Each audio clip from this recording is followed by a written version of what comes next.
What's up everybody? Your favorite Simon here. In this video we're going to talk about American Express opening up a midtown Centurion Lounge in New York. It's not at the airport. Let's discuss it, see what this is all about. If it's cool, maybe cool. Let's take a look.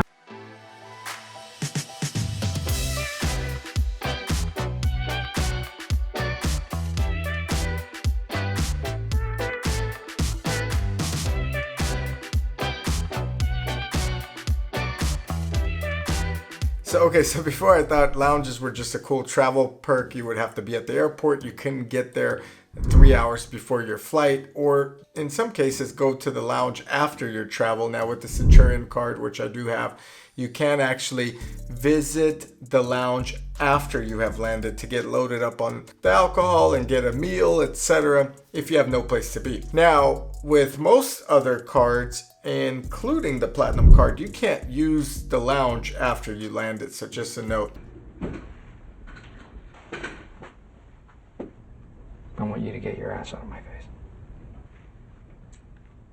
However, American Express is now opening a Centurion Lounge, Midtown New York, and that's going to be super interesting. So I'm excited for that. It is with Chef Daniel Boulud, and I think it's totally worth having the credit card if you're in that area just to pop in. In fact, what if you live near there, or if you work near there, you could always go and get a meal.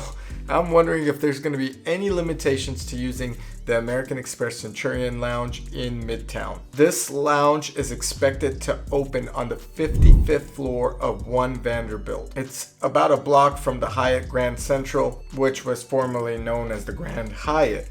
Now, this is a great location. Overall, the guest access and availability is subject to change. American Express did send out a mailer announcing this type of lounge. Of course, all the same rules apply. You have to be over 18 to enter and 21 years of age to purchase or consume alcohol. And Amex always reserves the right to remove anyone that's loaded up a little bit too much. Overall, I think this is a pretty neat idea. I do see American Express lounges popping up even more in different cities.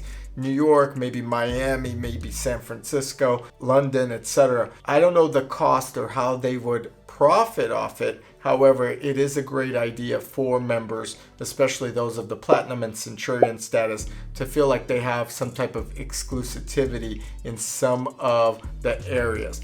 Now, there are other restaurants that have popped up that kind of done this similar membership thing. It's like a golf club, so to speak. So overall, if you are a Centurion member, you're getting some good treatment. But imagine being in one of these lounges if it's too overcrowded.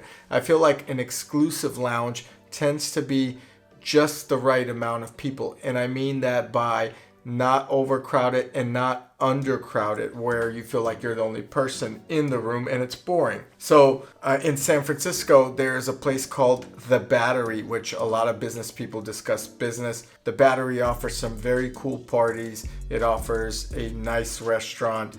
It is a membership of about $2,000 a year.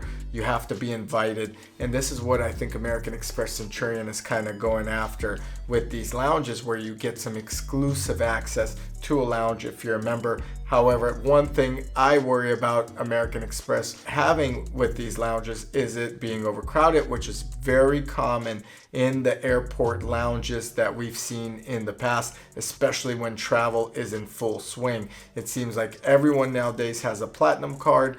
A lot of people have a Centurion card, and overall the travel with these lounges at capacity is almost a nightmare. It just feels like you're sitting in nicer seats at the airport and you're waiting in a line of 20 to 30 people ahead of you to get some food.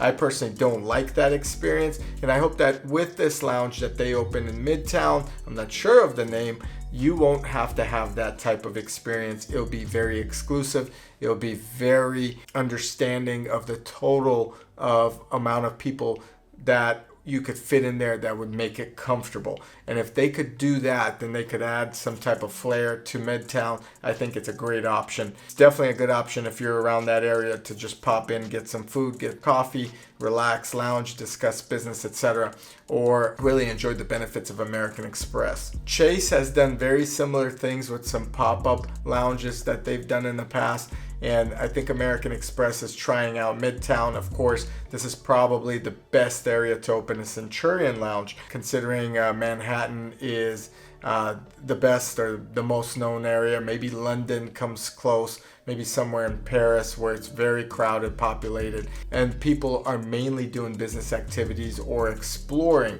So these big cities do provide a lot of elegance, a lot of advertising, and I think American Express is writing off this lounge as an advertisement. Comment below if you think lounges in non-airport settings are a good idea. If American Express should continue this concept, what other cities would you like to see an American Express lounge in? Anyways, I hope you enjoyed this video. If you did, give me a like, subscribe, it's free. I'll catch you guys here in the next video. Okay, so before, just like everybody else, I thought lounges were for cool travel as a